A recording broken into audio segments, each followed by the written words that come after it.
And welcome, welcome, welcome. This is Peter Winick. I'm the founder and CEO of Thought Leadership Leverage, and you're joining us on our podcast today, which is Leveraging Thought Leadership.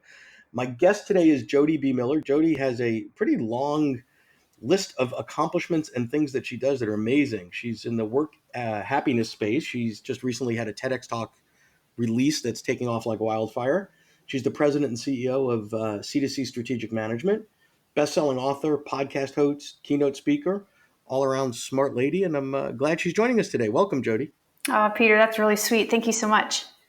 Great. So my pleasure. So lots of plates spinning in the air. Give us a sense of what, if anything, a typical week or month looks like, because you're sort of the classic author, thought leader, speaker type, right? You're you're it. Right. Yeah. And, it's interesting because I'm constantly reevaluating. I just had a gal on my podcast who's the CEO of a really successful company, and she's moving in a new direction.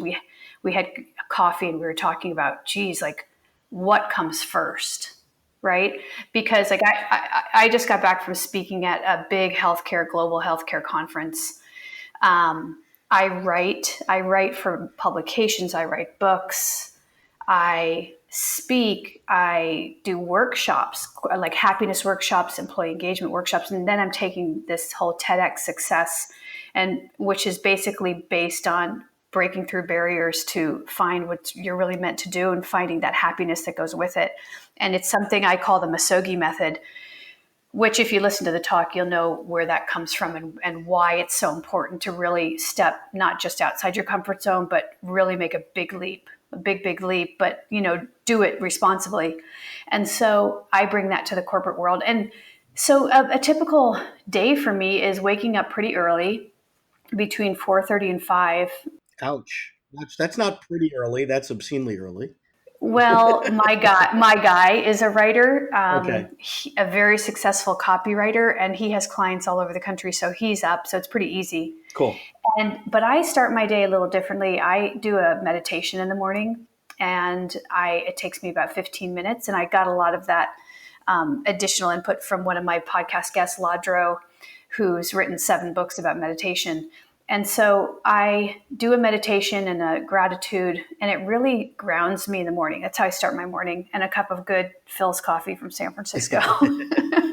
And then I just jump into what's priority today. I want to accomplish one thing and finish the task at hand. That's a motto that I have to constantly live by, because I'm pulled, like you probably are as well, Peter, with all your clients, in many different directions. So I have to say, finish the task at hand. What is the one task today that I can actually finish?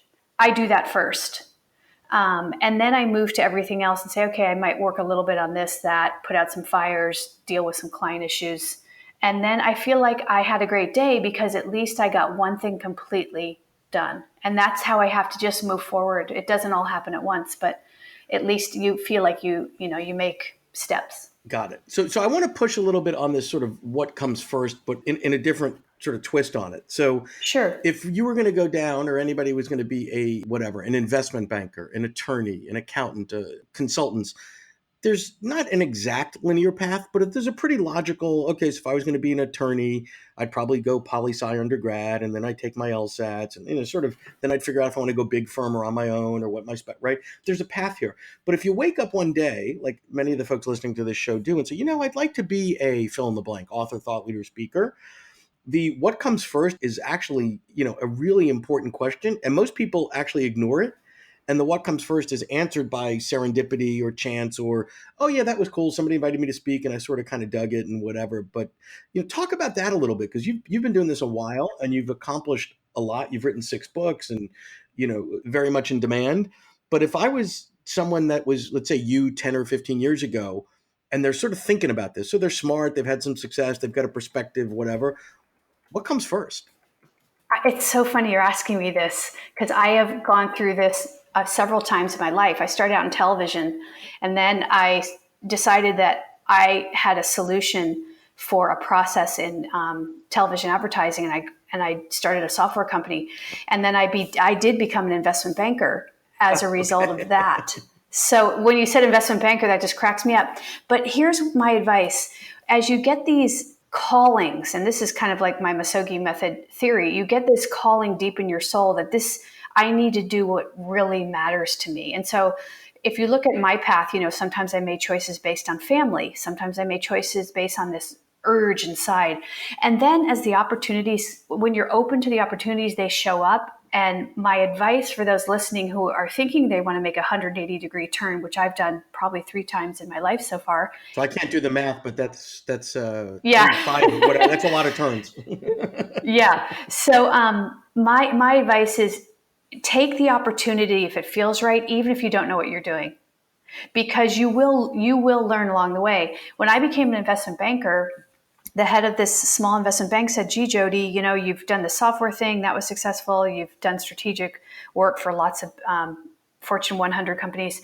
I think you'd be a great banker." I'm like, I don't know anything about numbers. I was a communication sociology double major undergrad. I don't know So of anything. course that would lead to investment banking, right? Right. So, but I learned it. So you can pretty much learn anything, and it was a very exciting run for me. And it was that path that led me to what I do now, because I saw so many unhappy candidates and well, not candidates, but bankers, I should say, because I ended up moving over to the other side and helping investment banks bring talented bankers on and then keep them engaged, because I was dealing with guys from Harvard and Stanford, MIT, miserable in Working their 90 lives. hours a week and grinding it out. Yeah. Right. And so that I started out, helping investment banks attract that talent, but then retain them. And that's where this happiness work kind of evolved from. So my whole life has sort of evolved from one opportunity to the next. And I've just kind of gone with the flow, what felt right, and jumped in. Got it. And so, yeah, that's what I would say. So what comes first is the urge, the desire, or the dissatisfaction where you are. And then to answer that call and take a chance and be okay with it. Awesome. So I want to pivot from that. So thank you. That's great. So you've written 6 books. Yeah. So you're a serial author, right? Yep. Tell me about the difference between the thinking, and I don't mean about the content, but when you're going to publish and why, from your first book, and how that might be a little bit different today when you choose to write a book, how you start thinking about it from a marketing perspective, what success looks like, and how you decide when and when not to write a book. Sure. Well, when not to write it is when I'm so busy that I can't get to it. I tend to, when I'm finishing a book, I tend to sort of unplug and dive in, and I go away, and I work for like 11, 12 hours a day, and I exercise, so that's sort of how I get my books done. But my first book was a novel, actually. And I wrote that during a break in my career when my kids were younger. And I wrote while they were in school. And then, of course, I just, did some consulting on the side, and I started a foundation, all this other stuff. But so that one I really dove into quickly, and I went with a small publishing firm in San Francisco that really, just so all you authors probably know and are nodding your heads, publishing firms don't do much for you except get your books in. That's an understatement. Yeah, they get your books in the bookstore. That's all they really do. Unless you're someone like, I have a relative who's a very famous author, so he gets an advance, a pretty substantial advance on his books, but he still does a lot of his own marketing, which is amazing. Sure. And he's very, very well known. And so I think that's really interesting. And then when I started writing the more of the business books, my first book was Hired, all about how you find your dream job. And I started to write more of these technical books because I had learned so much helping all these very smart people find what they're meant to do. So that became my first, Hired became my first book, and then an add-on to Hired. Now Hired for Employers is coming out. But when to publish, I think if you can have a series of 3 books, that's always a really good idea. Publishers like that. So, but let's talk about this series of 3. So what would the cadence be in terms of when they come out? Is it going deeper or wider? How do you give me a sense of deciding on that? Because I think a lot of people struggle with Sure. that. It all depends on what your expertise is. I mean, if you're going to write vampire ones, well, it's going to have a vampire theme, your first 3 books. For example, Hired in 2017. Now I'm doing Hired for Employers. So that's a theme. Like the Drift to Shift that just came out last year, which was very successful, was sort of the prelude of my TEDx, and now I'm starting the Misogi Method. And my vision for the Misogi Method books is a series of like Chicken Soup for the Soul, kind of, for many, many, many Misogi Method books about everything. So the first one's about what it is, how you do it, what's the methodology, and then I will move into niches where you can apply that methodology to love, health, wealth, whatever. And then you might partner with other subject matter Yes. experts, maybe a financial advisor or something like that. Or Yes. got it. So that's about actually more about, I would say, brand and platform building than Yep. just launching a book, right? So how, your platform, if you will, is the whole work happiness piece. Right. So walk me through or connect the dots for me, how the books connect to the speaking, connect to this platform, because you've got to decommoditize in the space, and you've got to find the thing that you love and you're passionate about, and you have the expertise in, but also that the market wants and is open to, having somebody new come at it in a different way. So how do you do that? Yeah. So when I talk about work happiness, like I just did at this conference, it's really, it's not too unlike the Misogi Method, but it's applying it to the work environment. The Misogi Method is kind of my thing that I talk about, and it can be applied to your personal life, to your work life, to your life, your relationships. So let me wait. I want to pause there because that's a key piece. So I believe, if you do the research, that 30 to 40% of quote business books today would have been thrown in the self-help section 15 years ago, Yes. right? Depending on, soft skills, listening skills, collaborative relationships, all these sort of things. And from a marketing perspective, when you put a book in the self-help section, you eliminate half the population, because men don't buy those books because we know everything, or we don't have feelings, or whatever the case is. So the things that are sort of weaving their way into quote business books are things that actually have huge ramifications, implications, applications on the personal side. So I love where you were going with the Misogi Method. Talk to me about how you sort of it could be personal, it could be relationship, but the focus of it and the workplace, therefore it's a business application.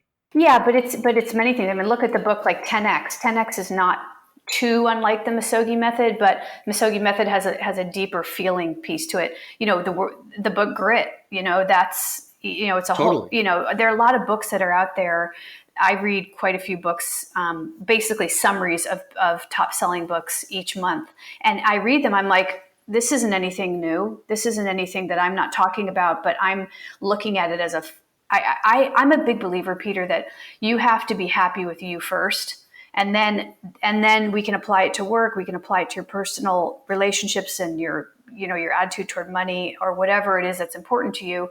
But you got to start with you. And so, but the only way you can really get there is to make that huge leap, because when you achieve that or even come close, you do transform. And I have so many stories about people who have. I mean, if even on my podcast, like this Olympic athlete gal, she's like, I don't know if I'm going to do it. I'm just going for it. And she just qualified for the marathon.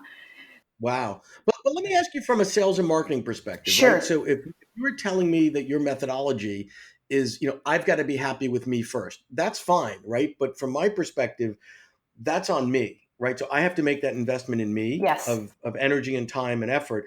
You're now moving this into the corporate space, which, by the way, there's exponentially more money.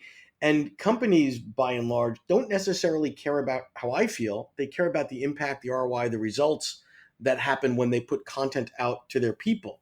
So how do you sort of convince an organization that this is good at the individual level, it has benefits at the team level, and there's an ROI in terms of the impact at the organizational level, where for every dollar they spend to bring you in on a workshop, there's some ROI there? Sure. And that's something I'm always reevaluating. I do believe it starts with you, and they do care about you, because if you aren't bringing the best you, the positive you, the can-do you to the table, then you're not going to be effective in the corporate space. So I think they do care. I just did a workshop where, I mean, it was my personality that really drove that workshop and my love for this workshop. And so you have to, that's really important, that they know that you like how you are, that you like you. But in But, terms, but my point is they're doing it from the perspective of, and I'm not being judgmental. what are they going to get out of it, right? Yeah, right. So Yeah, ultimately, they have a fiduciary responsibility, right? Because that's then you right. can go down the path of many companies are investing in yoga and meditation, mindfulness, all those sort of things. And I would argue, yeah, maybe a little bit because they care, but there's actually it's good for the individual and good for the org, right? So I'm just trying to expand on, well, how do you engage? Because a lot of people struggle with that, the conversation of here's the benefit to the organization. Right. I actually focus a lot on bottom line profits and cost savings because I was an investment banker and I know that money talks. So, one thing that I do is, and I offer a lot of my global clients, is I actually measure happiness. And I've partnered with a company. I do a lot of partnerships because I can't develop all this software with a small little company of a few people. So, I partner with a really cool measurement company based with a bunch of PhDs that have worked on this for about 11 years. And I bring that software into a global company and we onboard anywhere from 500 to 5,000 employees. Got it. So it's measurement and analytics. So you Yeah, have that. So it's not just everybody comes out of your workshop and goes, "Oh, Jody, that was great. We feel awesome." Blah blah blah. sometimes that happens and they solve problems. It all depends on what the company wants. Like one I just did for Deloitte actually had a multi-generational issue going on. And so, we did a workshop on that.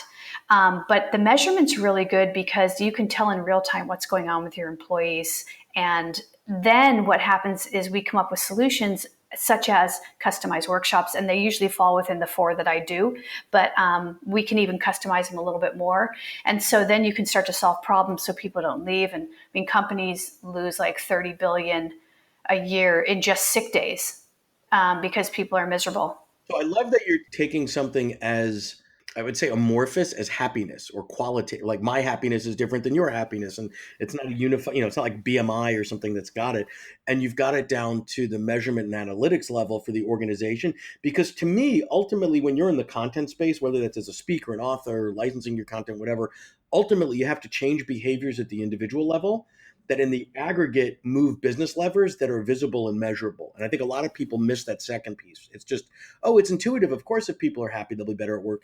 Yes. And somewhere out there is the CFO with the green visor with the pencil going, show me the ROI on this, 6-figure investment. So I love that how you've been able to accomplish that. Yeah, it's interesting because when you and I were chatting before we started, Peter, about all these things, all these plates I was spinning in the air. For about a year, I was thinking, I'm not all touchy feely. I'm very much bottom line Yep. because I come from a corporate world, and I felt like I was missing a piece because I'd go in and convince them that they needed this workshop, or they'd reach out, and we'd see a difference in the team, and we'd see happiness and employee engagement increase, but now I kept thinking I need a quantitative way to really show this. And so that's where I started seeking out the best software system that I could find. And that's why I settled on this partnership. And we came up with, I'm now really connected with this company and I bring them into as many other companies as I can. And then I do the dashboard readings every month and we start to develop workshops and I go in and do a workshop. So it's a really nice system. And then the books are really for more of the masses.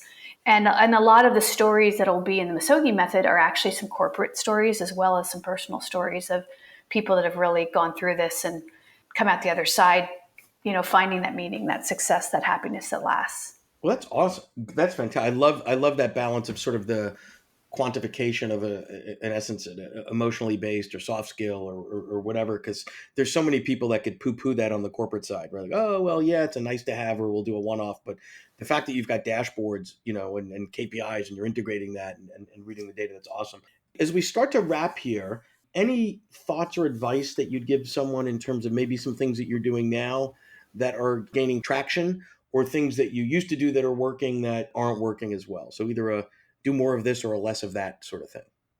I think it's just such a fast paced world. I think the more you can just get your name out there. So if you have a blog that you can get out there, like my blog attaches to my Amazon books. So when you go to my author, you see my blog posts. I write for lots of online, like an Entrepreneur, Thrive Global, CEO Magazine. So if you can write for some publications, even if it's only a couple times a month, that's really helpful. And it's really getting your name out there. Post on. I only use Facebook and Twitter because I don't have enough time. And my publicity firm does a lot of that for me, but I don't always have them doing it every month.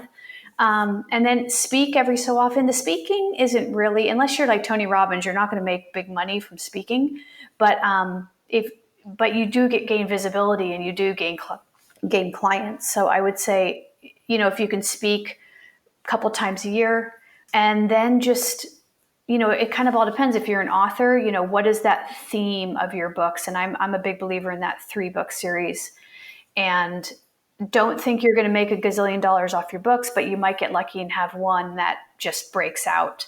I mean, Drift to Shift was very successful for me, but it's not like I'm making millions of dollars from the book. Not, and I'm not directly from the book. It's also the second wave of the book in terms of the offerings and the solutions. Great. Well, thank you so much for joining us today. Lots of stuff that we covered, everything from data to speaking to publishing to sort of, what do you do next? So lots and lots of different pieces here that we sort of weave together in an interesting way. So this has been a lot of fun, and I appreciate your candor and sharing with everybody your journey. So thanks so much.